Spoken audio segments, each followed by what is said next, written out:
Oo. Basang basa. Kailan kagabi yan?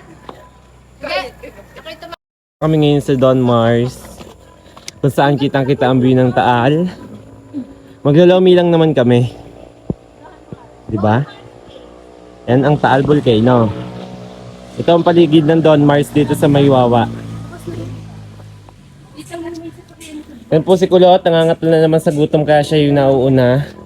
I'm sorry. May isa pong patpatin. Yan, matutumba pa. Yan po si Ga, Banong-Bano. Yan po si Des. Yan. Ikaw ang bano. Yan po si Bano. Yan. Bigyan Yan. natin yung short mo. Ikaw ang bano. Dahil naburat po ang aking short sa pagsakay ng tricycle. Kabanuan. Ayan. Nagalaman. Yan po si Kulot, nangangatal na sa gutom. Yan po sila, ang dalawang Bano, magkapatid. Yan, o, di ba? Ang photographer na manang-mana po sa kanyang best friend.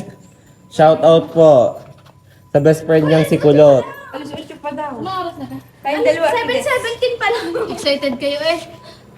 Sige, hintayin Tinan na mo natin. ang bano at nakatapak. Ang bado. Video to na eh. Huwag kang ngumiti na parang pinipicturean ka. Di ba? Aba, naghihintay sila ng ano, Mamaya, di pa ng pagbubukas. 8 pa pala ang bukas, mga alas 7, nandito na. Kaya tambay muna kami dito sa Bulkang Taal. Napakaganda ng Bulkang Taal dito, oh, tingnan nyo.